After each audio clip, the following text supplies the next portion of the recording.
E vamos partir já para a análise política desta entrevista com os nossos convidados, 3 deputados, o deputado Hugo Soares, do PSD, que se junta através de Zoom à nossa conversa, a conversa que vamos manter em estúdio com os deputados António Mendonça Mendes, do PS, e Filipe Melo, do Chega.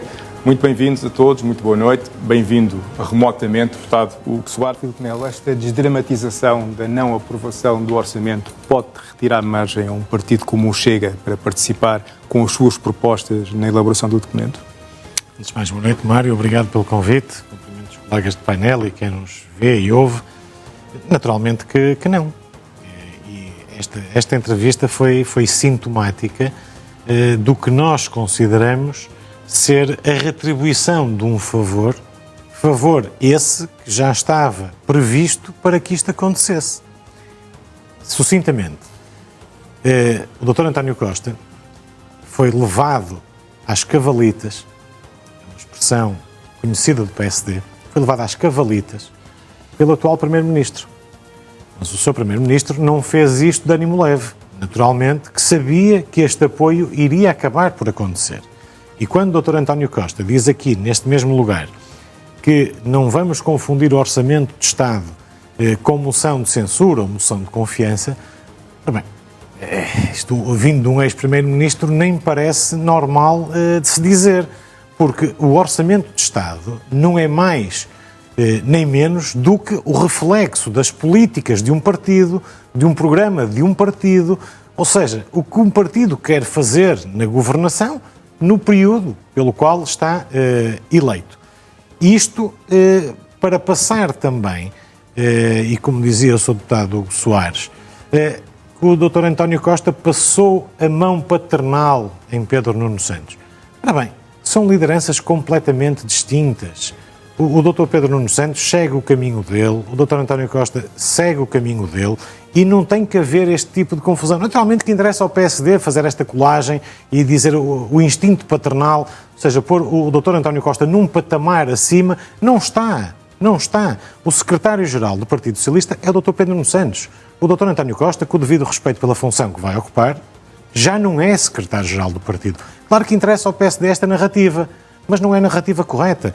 Também, como dizia o António Mendonça Mendes, ao dizer que as guerras no PS nunca existiram e houve sempre liderança, eu recordo-lhe que o Dr. António Costa só foi secretário-geral do partido porque trapaceou. E o termo é este, António José Seguro. Da mesma forma que o Dr. Luís Montenegro é primeiro-ministro e é líder do PSD, porque na altura, quando era para haver uma candidatura contra o Dr. Rui Rio, também o Dr. Luís Montenegro trapaceou outro grande político à data no PSD. E acho que por aqui já está tudo dito. Olha, destes 3, o único partido que tem uma liderança estável, segura e de há muito tempo e sem oposição... Sem democracia, talvez. Não, com máxima democracia. Sem democracia. Com máxima democracia. Não é isso que o Tribunal Constitucional disse repetidas vezes. António Mendonça Mendes, equipa que ganha não se mexe. E o Chega está a ganhar desde a sua fundação. Foi nas eleições de 2019, nas eleições de 2022, nas eleições de 2024. Desculpa, nunca ganharam nenhuma eleição. Ouça, mas o PS tem 50 anos de existência, o Chega tem 5. O PS tem 77 deputados, ou 76. O Chega tem 50. Sabe que a primeira vez que fomos às eleições, portanto, o PS ganhou logo as eleições. António Mendonça Mendes, nos tempos da velha senhora, se calhar nos dias de hoje, o PS concorre nas próximas legislativas e não ganha o Chega, da mesma forma que se calhar o PSD também não. Veremos. Portanto, eu acho que quanto a isso, e este recado que eu gostava, esta ideia que eu gostava de trocar com o António, vai neste sentido. Dos 3 partidos grandes, o único que mantém estabilidade de liderança é naturalmente o Chega. Deputado Filipe Melo, ainda sobre esta questão da Procuradora-Geral da República, há uma outra altura em que o ex-primeiro-ministro diz que há um juízo-geral em relação ao mau exercício das funções por parte da atual Procuradora. Neste juízo-geral, o Chega está de que lado da barricada?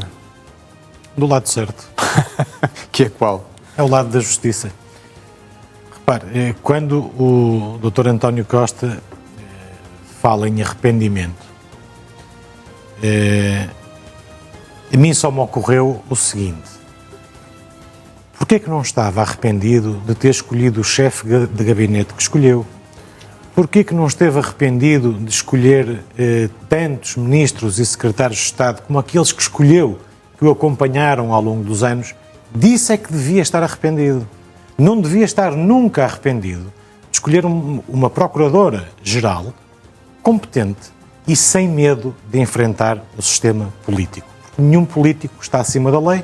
O seu Primeiro-Ministro, à data, como o atual, também não estão acima da lei. Portanto, quanto a isso, eu acho que o Chega está do lado que sempre esteve, da justiça. E não há privilégios para a classe política. Portanto, o Dr. António Costa tem que aceitar de bom grado e devia estar contente com a escolha que fez, porque, através da Procuradoria-Geral da República, é que foram descobertos no gabinete do chefe de gabinete, passa a redundância, do Dr. António Costa, 75.800 euros dentro de caixas de vinho, entre outras irregularidades durante os 8 anos de governação do Dr. António Costa. Mas deixe-me pegar noutro ponto da entrevista que também me parece chave. Como é que os portugueses podem acreditar que o Dr. António Costa tenha discordado do seu Presidente da República, quando nós sabemos que o Dr. António Costa, e desculpa a expressão, foi carregado ao colo pelo Presidente da República ao longo dos anos? O seu Presidente da República estava sempre na retaguarda do Primeiro-Ministro, sempre a suportar as iniciativas do seu Primeiro-Ministro.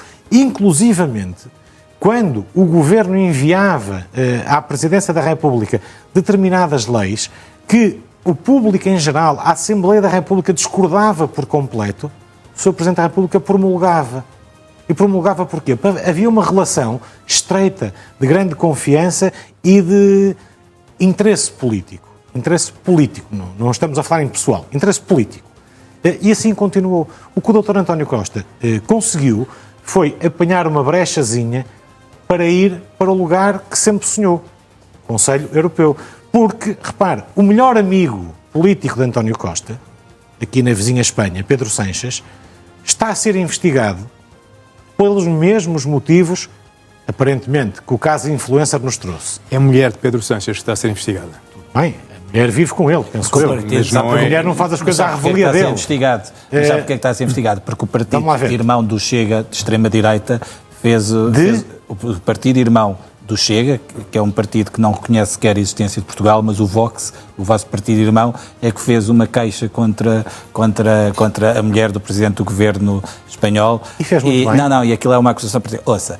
E fez muito bem. Pois. António, fez muito bem. Agora, deixe-me só terminar o raciocínio. Está a ser investigado também e continua no desempenho de funções. Infelizmente para a Espanha e para os espanhóis. Infelizmente. Agora, também... deixe-me só dizer outra coisa.